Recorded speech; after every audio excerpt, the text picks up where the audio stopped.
I want to thank you all for bringing this very, very important debate on the floor of the National Assembly. But I take a different perspective to what has happened here.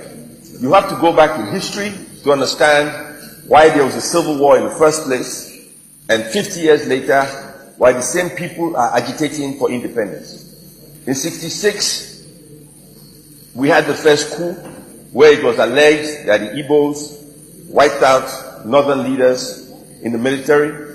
Second coup, Gowon took over, and there was a lot of bloodshed, killing the Igbos. Igbos were killed in the north. They moved back to eastern Nigeria. Ojukwu became head of state, declared a nation called Biafra. The war started. We fought for 3 years.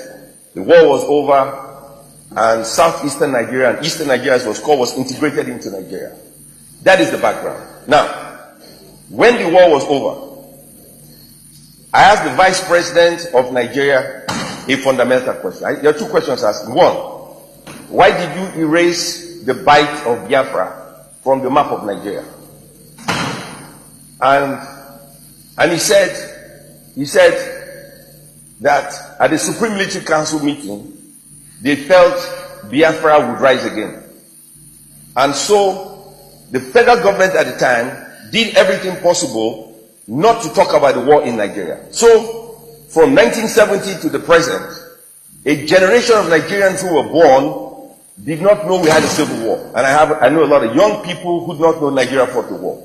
This policy of being an ostrich and not addressing issues is counterproductive. If you lived in America, you know you had the Vietnam War, which happened at the same time as the Nigerian Civil War. You had the Korean War, you had the First World War, you had the Second World War. You have all kinds of wars. And they talk about it all the time. If you watch the Discovery Channel, you can see all the wars in the world. And the reason they televise these wars is so that you can learn from the mistakes of others, so that you do not become a fool and make the same mistakes and fight again. And so here we are 50 years later, talking about something that could have been avoided if the federal government at the time understood the value of history. So one, we erased the Civil War from our consciousness.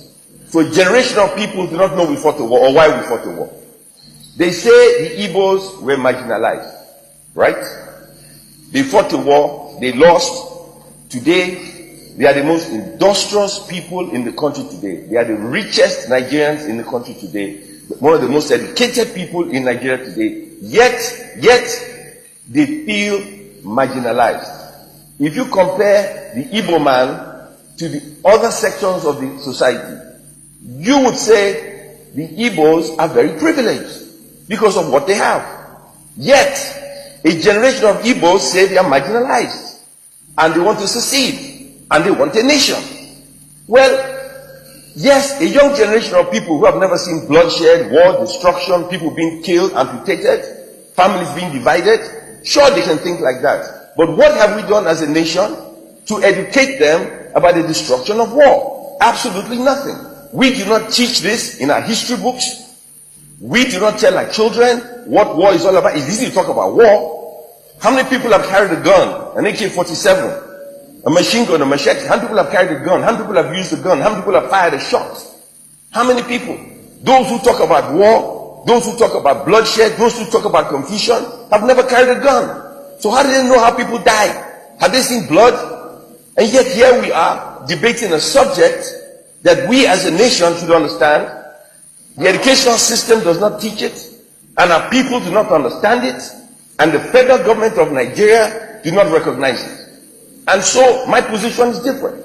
If the federal government do not recognize a fundamental problem in our educational system, a fundamental problem on how television is viewed across the country, then we have a fundamental problem. And we must address the problem at the source. What is the problem? We are the problem. It could be Biafra today. It could be South-South tomorrow. It could be North-East the other day. It doesn't matter. The problem is we are not addressing the problem that unites or divides us. And this must be addressed. Our educational system is one of the worst I've ever seen in anywhere in the world. It is terrible. Our policy on information makes no sense whatsoever. And here we are talking about an impending crisis. A lot of people forget. I don't know. I'll be quick. How many people remember December 31st, 1983, when there was a military coup. A lot of people forget. I was in the office of Punch newspaper, Oluwabodere. I did not know he was dying of cancer. But there he said to me, Nigeria must change, and he will do whatever it took to bring down the Shagari administration. He did an editorial 3-4 days before the military coup. Front page, back page, inside front page. Within 3 days, the military struck and democracy ended. But the people of this country who do not pay attention to history, who do not read, who do not watch television, and to the government who pretend to be deaf and dumb. Yeah, Mike. Pay attention. The government should pay attention to the least of us. They should pay attention to history. There is a way out, but to pretend, and when you erase Bight of Biafra from the map, nobody has a right to erase the name Bight of Biafra from the map. If it's Bight of Biafra, put it back on the map. You have no right to take Bight of Biafra off the map. Put it back on the map and let's fix our problem. Thank you, Mr. President. Thank you. Sir Nala. Thank you very much, Mr. President, and my distinguished